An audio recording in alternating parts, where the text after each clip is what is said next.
Hi, everyone. Before we begin, please be advised that this podcast does contain adult themes, and it is intended for a mature audience. Listener discretion is advised.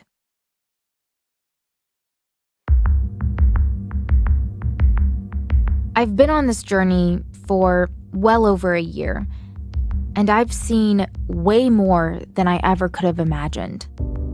But it always comes back to this. There is harm being done in the sex trade. And I still want to know, how can I help? What exactly can I do to make this any better? I've also learned that a lot of the harm in the sex trade isn't about the trade itself. It has to do with racism, misogyny and patriarchy, poverty, drugs, and everything in between. You see, you and I, we can work on little bits of changing this culture, but we can't defeat this whole thing on our own. I know this is overwhelming, so let's start with what we can do. There is one aspect of this that no one can argue with. The kids involved in this, they are the most vulnerable.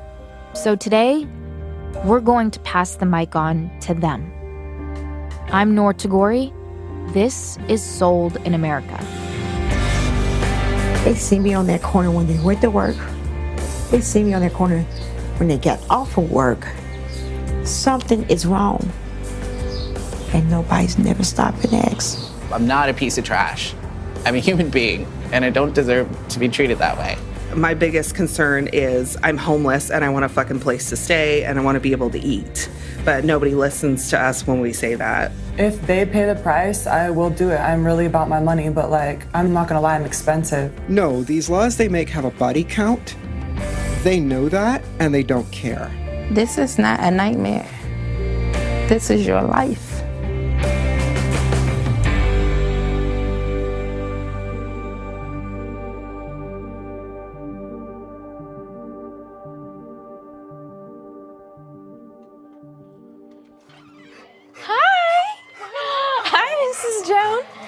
How are you? I'm good. Good to see you. Good to see you. Come on in. In the US, the federal government has a really specific definition of trafficking. It's that any sex traded under force, fraud, or coercion falls under that category. And as I've seen on this journey, that's a really hard definition to nail down sometimes. But there is one part of that definition that is not at all ambiguous. Anyone under the age of 18 who's trading sex is considered trafficked. So my mother died when I was 9 years old. And during that time, my father had just got out of jail. And my father actually got released from jail probably the same time my mother died. And I think it was a custody battle case between who was going to get us. And so they gave us to my grandmother. And during that time, because it was she wasn't right, I guess, so that's why they was okay, let me join them with the state. This is Ashley Sacho. I met her in the home of people who she calls her foster parents. They live out in Maryland. She calls the couple her foster parents, although legally they're not her guardians, because by 18, she had aged out of the government care system. If you want to see a picture of Ashley with her family, text the name Ashley to 202-804-2480. That's ASHLEY to the number 202-804-2480. Right now, she's getting her master's degree and saving up to buy her own house. But growing up, her life was anything but stable, and all of this instability made her really vulnerable to abuse and exploitation. I remember it was the neighbor, Ashley, and doing that, I really don't like to. It's I'm sitting next to Ashley on her couch, and even though she's smiling, I can tell she still has a wall up. She doesn't really do media interviews anymore. And the only reason she's even talking to me right now is because her foster mom was actually my baby brother's principal. And so there was this trust that we already had there. But she tells me how exhausted she is from having to relive those gruesome memories over and over again, because when media approaches her, those are the details they want to hear about. And I know what that's like. And I want her to know that I'm not here to re-traumatize her. I'm here talking to her as an expert of somebody who has been exploited while in government care. And I don't think that the details of her abuse are what's going to make this story better. Once we get past all of this, she delves into a story and she starts talking with her hands. She's getting more into it. During that time, it was difficult, and it was just like she would always be like, "Well, closed legs don't get fed, closed legs don't be fed," and all this other little stuff. And it was like, "Well, you just do it one time and this and that, and we in this together." I thought that we was as a team. Like, I didn't think that, I just... Who was that? It was my cousin, Ashley. But I thought that we was a team or whatever, and I just, Ashley tells me it was a family member who exploited her. It was her older female cousin, and this happened from about age 12 to 16. She says her cousin forced her to have sex with people for money. And, of course, the first couple of times you're going to be resistant. And I used to drink Four Locos all the time, and I would not remember the night before, and literally... I would have to see videos, and it would be crazy because I'd be watching videos, but I'm not remembering myself in them.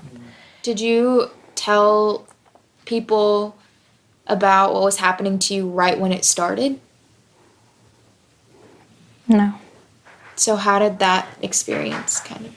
I never knew nothing about human trafficking. I never knew that I was being exploited. I didn't wake up and be like, oh, this is what's happening to me. Even when I first learned about the situation, I was 16 years old, and I still didn't think. It took me a long time. It took me I'm probably still figuring it out in this process. Like, is this what happened? Because to me, it's just totally different for me. It wasn't that I thought that I just didn't know. And sometimes I be thinking like, okay, maybe that just came with the life. That came with the territory. And it's not, I haven't fully understand it yet. I'm just not there to fully say that, this is, even though I understand that this happened to me, and it might be dramatic for other people and things like that, but it was my life. Maybe you're surprised to hear that a child under government care was trafficked. The first time I heard it, I was definitely shocked. I mean, this is the kind of kid the child welfare system is supposed to take care of. But the reality sometimes is totally different. Do you feel like kids in the system are easier targets for people who are trying to exploit them? Yeah. I think any kid is an easy target that don't know how to love themselves or wasn't provided with love and care. Because how do you know your worth as a person and say that, hey, I know now, like, if you come to me and ask me to do something, oh, no, I'm just not doing it. I know that now. So if you educate your child on it or you make them aware of certain things, they know what to see. I think the government care system is broken. And I think that there's a lot of situations where we, as children that's in the foster care system, we don't know where we're supposed to be either. It's broken because there's not enough social workers, and even though like I share my story all the time, and when I talk to them, it's never a surprise. So it's never not like, oh, this rarely happens. It's like, oh, this happens all the time. So they knew. Yeah, they know. There's no secret. It's never a secret. It's never like, oh my God, I can't believe this happened to you. And if the social workers are not actually going to the house to check, and again, if the social workers don't see you, you don't know what home you're supposed to be at. It's like literally you don't know where you're supposed to be. You know, okay, I was here last, but then when I went back there, she told me she don't have me no more. So it's like, okay, do I go to the social worker and turn myself in? Because if you run away from your foster home or you run away from anything, you are considered a runaway youth, which you can get arrested for. It's true. Kids in government care don't have a lot of options. If their foster parents or legal guardians don't know what to look for or don't care to look, it means that the kid is easier to take advantage of. And the child welfare system is totally stretched. They're understaffed, underfinanced, and the job is exhausting. If you grew up in foster care and you grew up around certain things, this is not a nightmare. This is your life. And that's what it was, like, my life. And I truly, I think, God just had a different plan for me. And this is who I, became, and it happens, and I just think that there are plenty of things that could have been done in my story that would have helped me, but it was what I needed to go through, at that time. Not to say that someone should use my story and be like, hey, I'm gonna let this girl go through everything because maybe it's for her to go through. No, because I'm literally, every day, I'm dealing with a battle, every day. And I've been over here for, for about, how long? Since 2010, every day I still wake up. Sometimes I feel some type of way. Sometimes I feel depressed. Sometimes I don't know how I'm doing this. Somehow, every day is literally, it's a struggle, and it's a struggle, but it's somehow I'm still making it.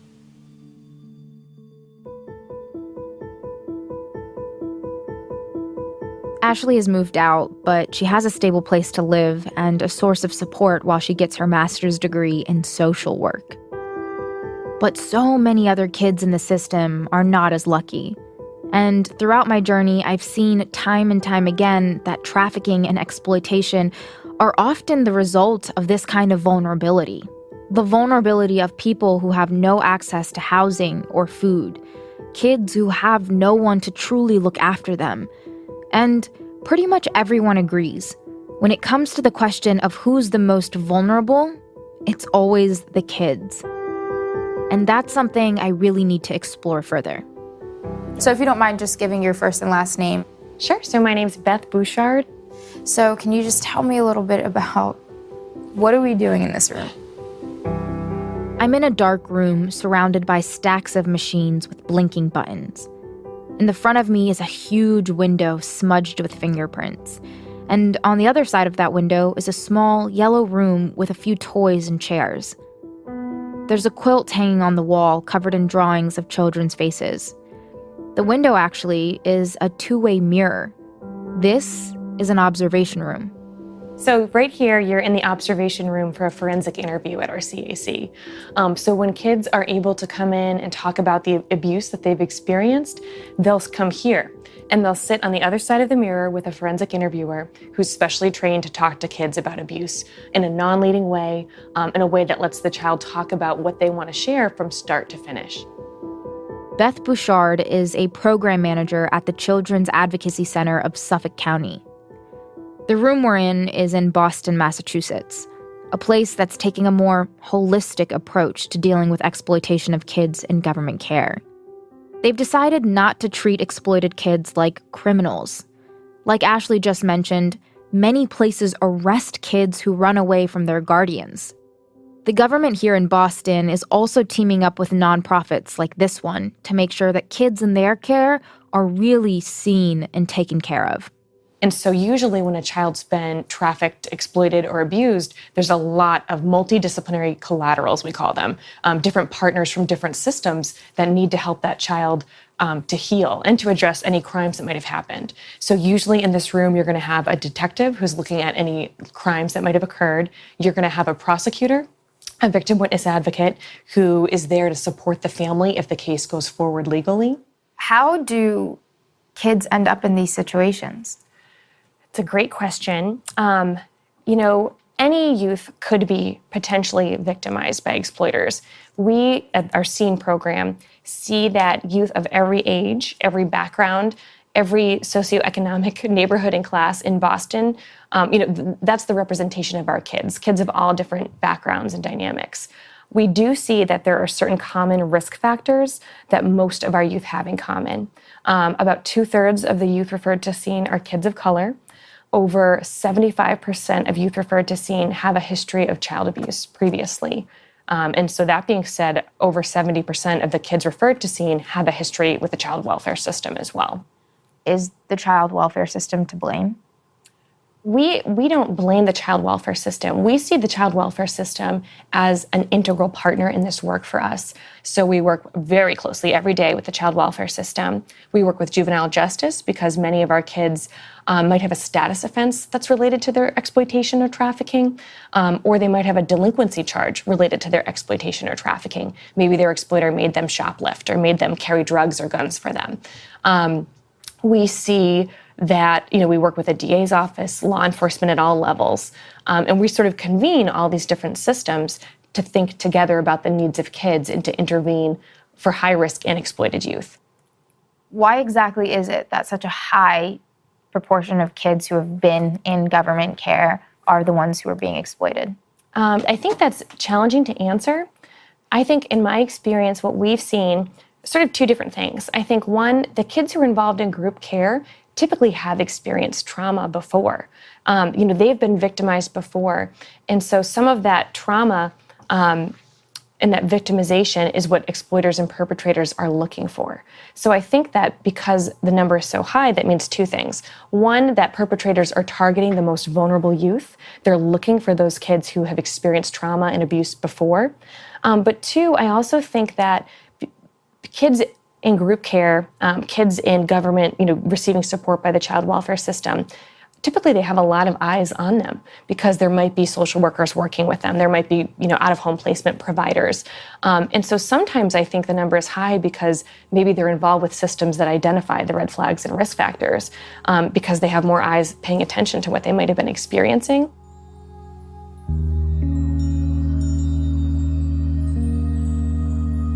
I keep trying to imagine what it's like for a kid on the other end of that glass, surrounded by strangers asking them questions that would make them uncomfortable.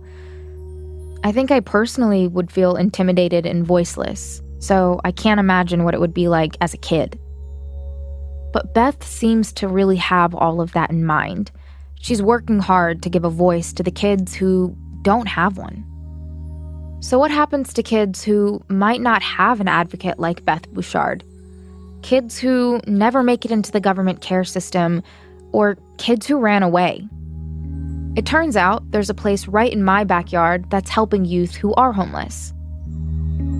That is after the break.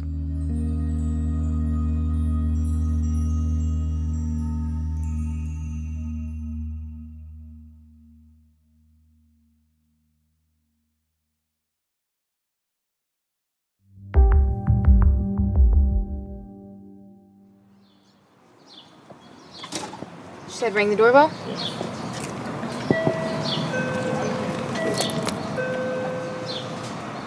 Hello. Hi, it's Eric and Noor. Hi, come on up. So many kids experience homelessness in the United States. According to the National Center on Family Homelessness, about 2.5 million school-age kids are homeless. 2.5 million. Kids who are homeless are really at risk of being sexually exploited, especially if they're kids of color and or LGBT. And it's pretty striking. One study from UPenn found that 41% of homeless kids who are sex trafficked are approached for sex on the very first night of being homeless. I know about this organization in DC called Sasha Bruce Youth Work, and it turns out they have a youth drop-in center not too far from my apartment. So I stopped by with my producer Eric to see what they were up to, and we met the woman who runs things, Pam Lieber.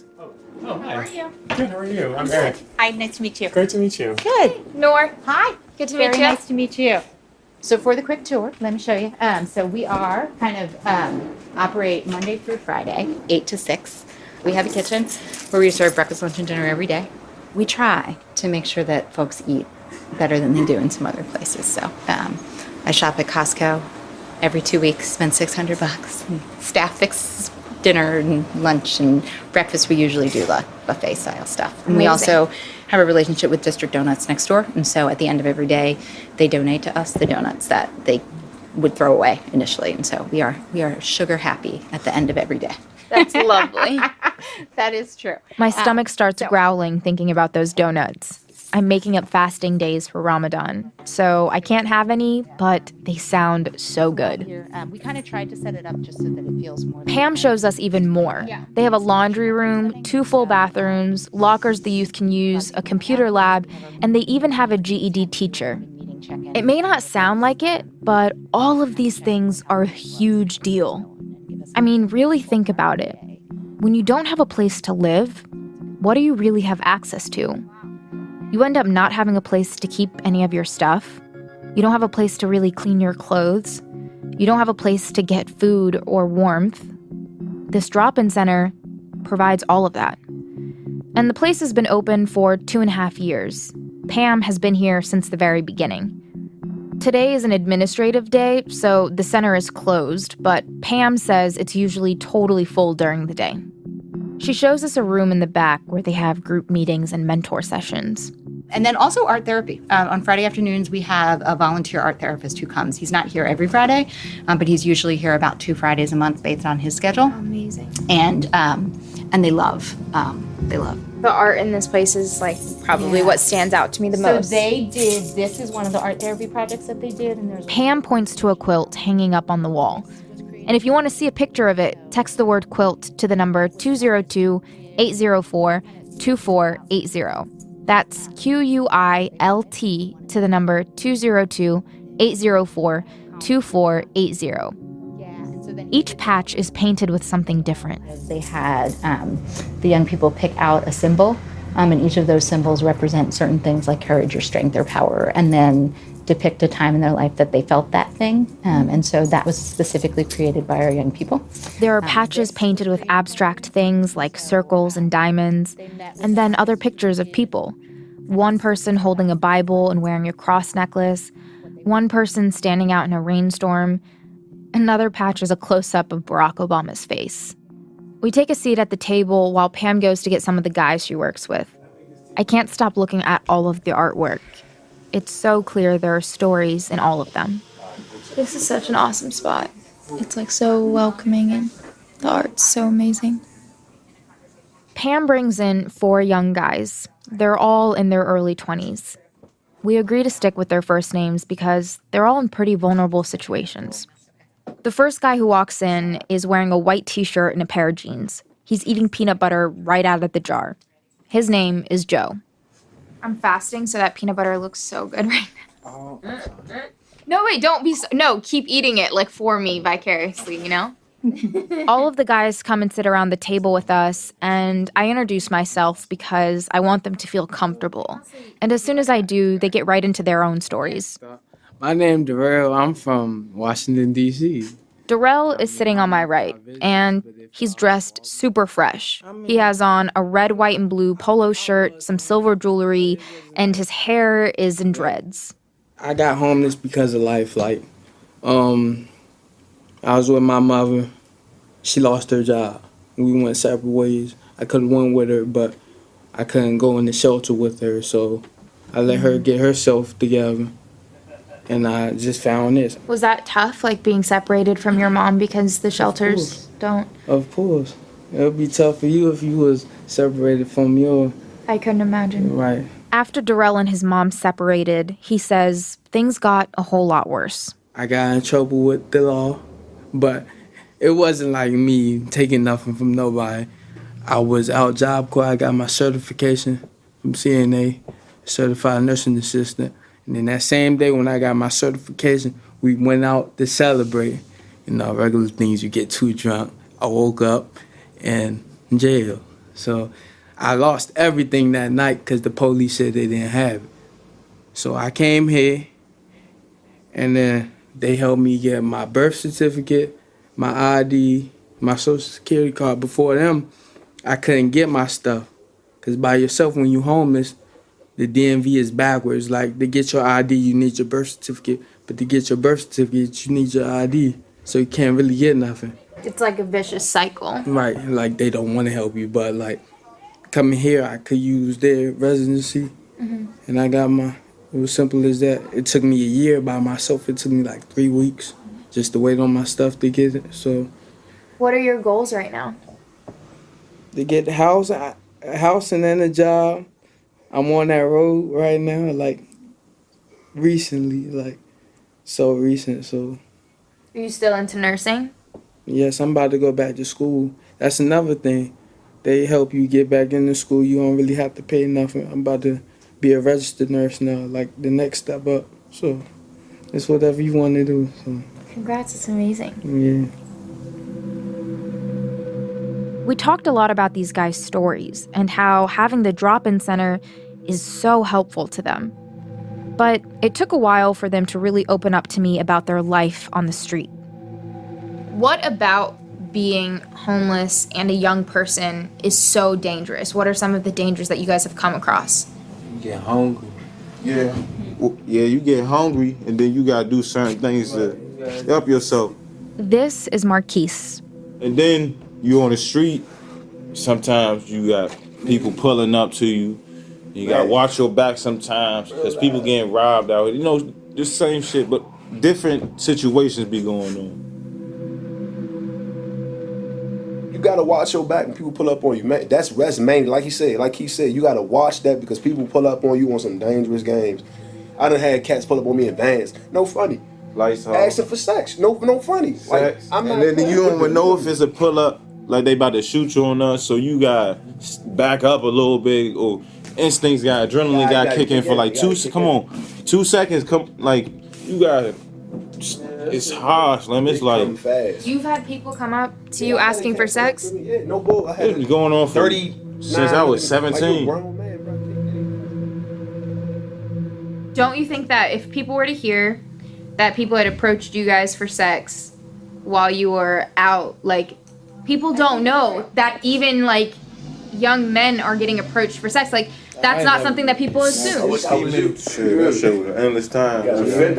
Now pull up, go beep the horn, look back, double back, beep the horn again, pull up, roll the window down.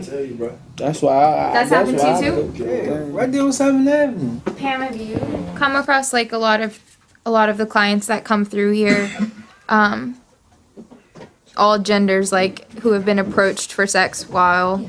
I mean, I think there's a couple things that we hear pretty frequently around here. Number one, there's a question that we ask on our assessment, our housing assessment that we talk about are there times that you have to do risky things in order to survive? Right. And risky could be, kind of, do you rob people? Kind of, do you have to engage in sex for money? Do you have to? And I'd say probably 85% of the people answer yes to that question. Just to survive out on the street, I have to engage in some type of risky behavior. That's So I terrifying. don't know that they would consider it to be what we consider trafficking or solicitation or anything like that, but what we call it in sort of the industry is we call it survival sex. I was going to say survive. Well, yeah, that's another... So... That's bad. That's Joe.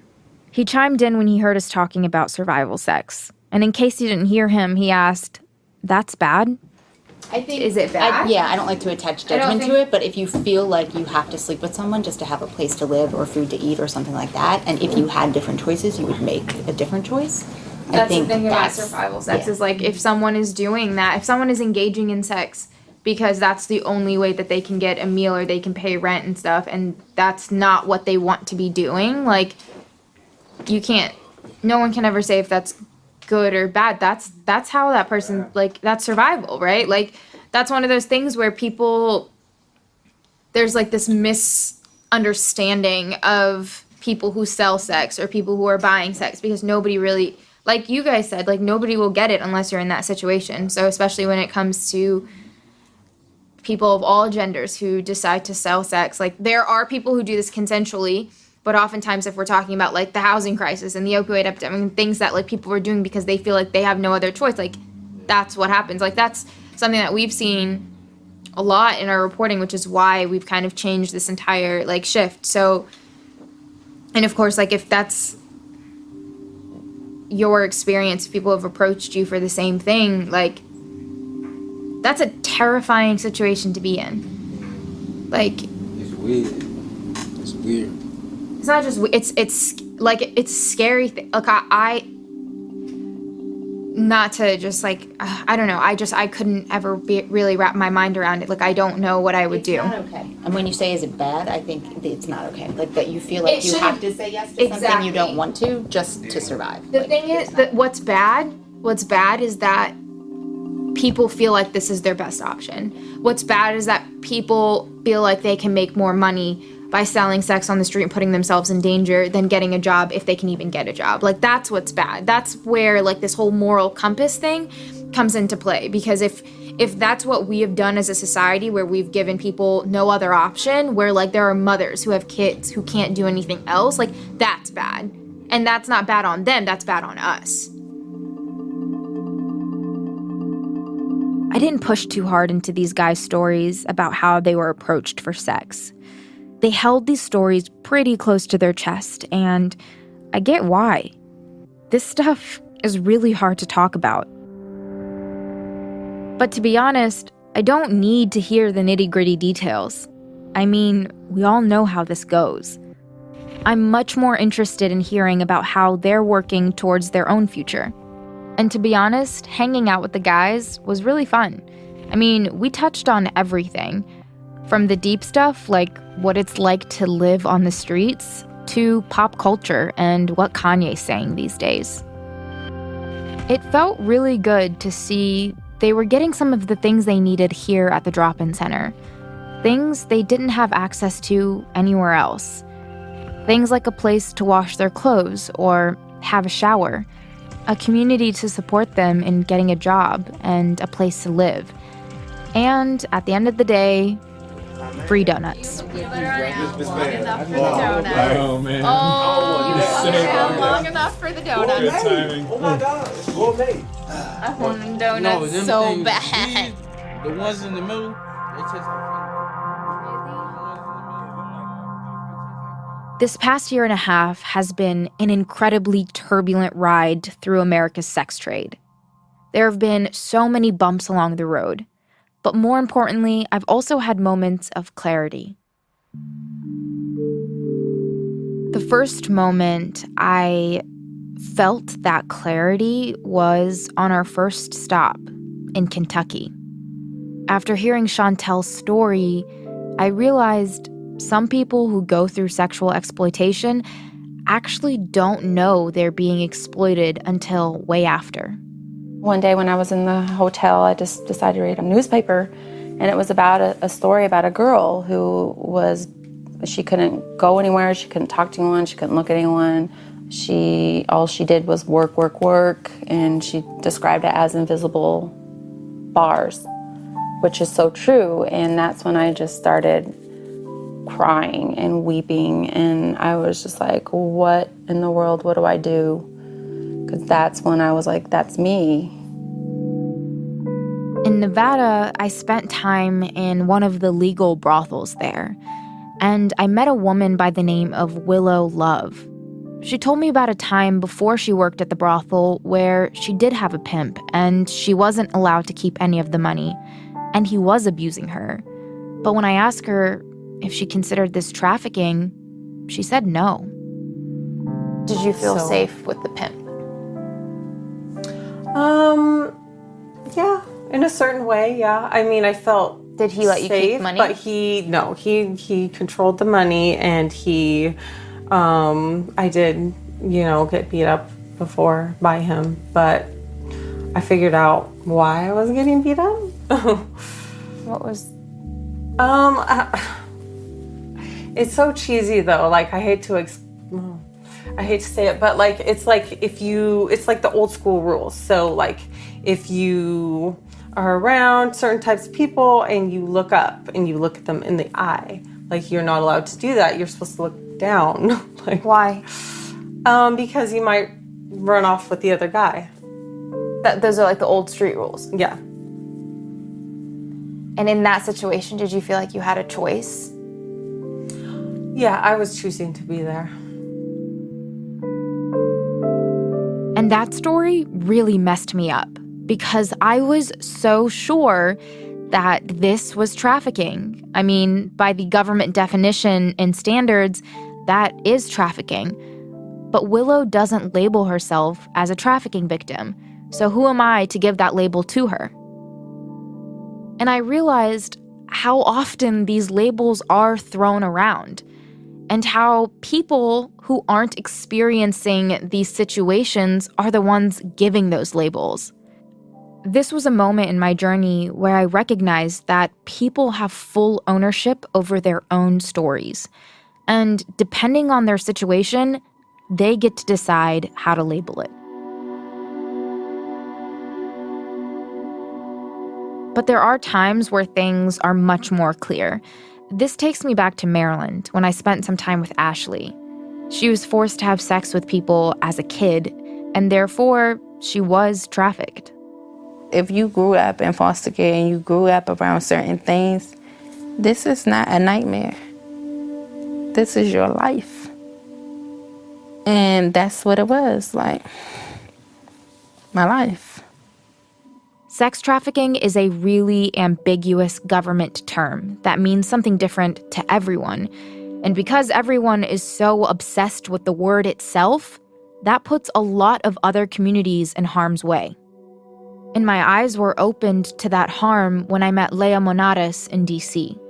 You know, any one of these girls, if I can do anything to help a young trans person or other sex worker, cis woman, to not have that happen to them, I will do it. I don't care what the cost is, because I don't want that to ever happen to another human being again. I'm not a piece of trash. I'm a human being, and I don't deserve to be treated that way.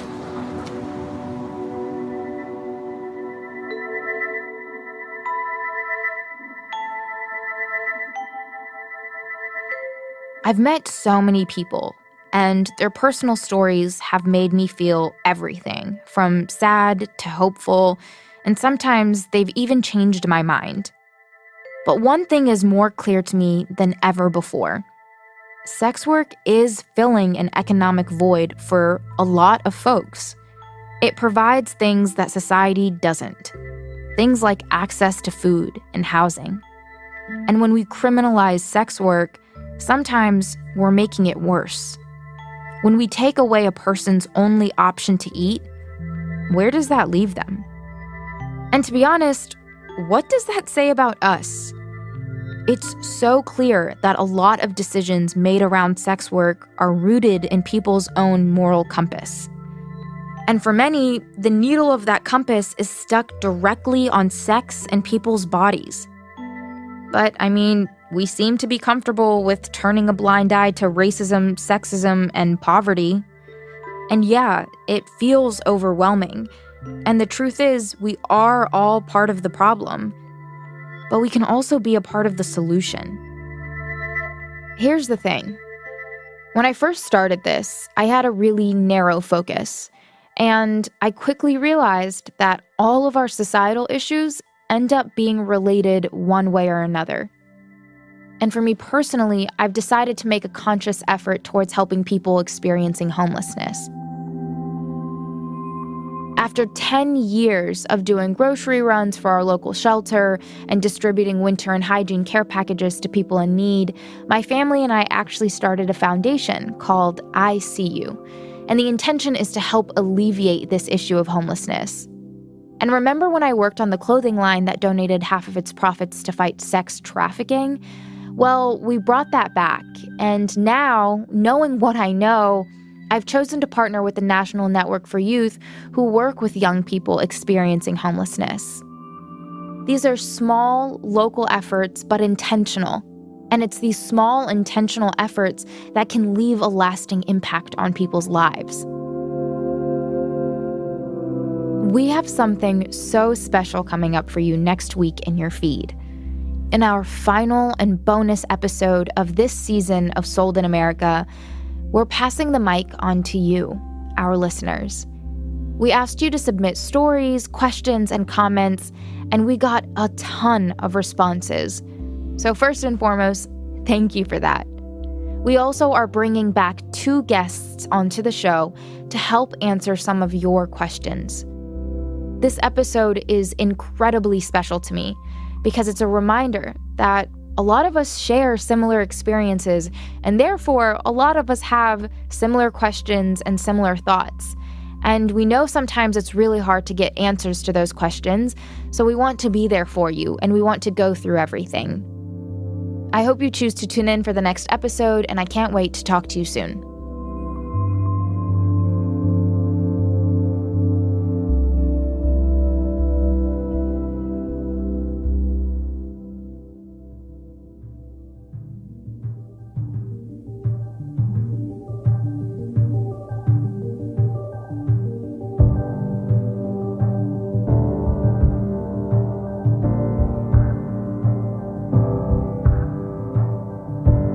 Sold in America is reported and produced by me, Noor Tagouri, with Eric Krupke, Kate Grumke, and Kevin Clancy. The show is edited by Suzanne Reber and Ellen Wise. Our executive editor is Peter Clowney. Sound design and original theme music by David Herman. Special thanks to Mark Fahey, Karen Rodriguez, Aisha Bagshi, and Rick Kwan. We also want to thank Andrew Haig for our collaboration with Ground Source. Sold in America is a production of the Scripps Washington Bureau and Stitcher. Our senior producer is John Asanti. Our executive producers are Jenny Radelet and Chris Bannon. I'm Noor Tagouri. You can find me on Instagram and Facebook at Noor and Twitter at @ntagouri. And I'd also love it if you checked out our video documentary. You can find it by Googling Newsy Sold in America. If you like this show, and I really hope you do, don't forget to rate it and review it on the Apple Podcast app. It really helps other people find the show. And of course, thank you so much for listening.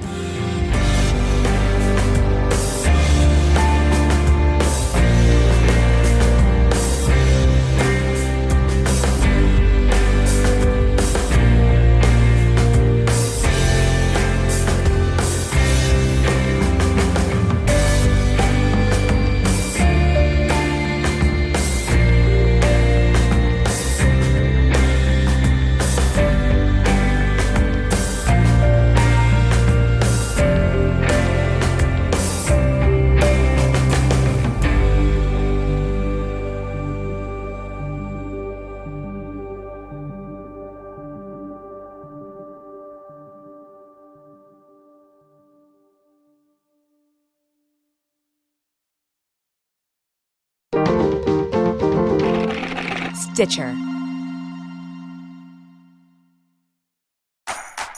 Hello, I'm Josie Long, a comedian and a writer and all of that stuff, and I'm a whole lot of fun. And I'm Johnny Donahoe. I'm also a comedian, also a writer and an actor, and I'm quite fun.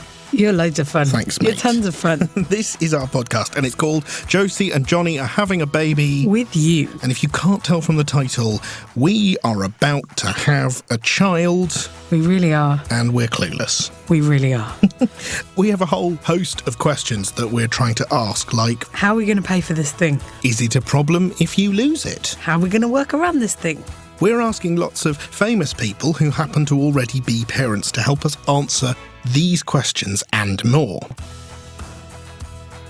Josie and Johnny Are Having a Baby With You is out now, and you can hear it on Stitcher, on Apple Podcasts, or wherever you get your podcasts.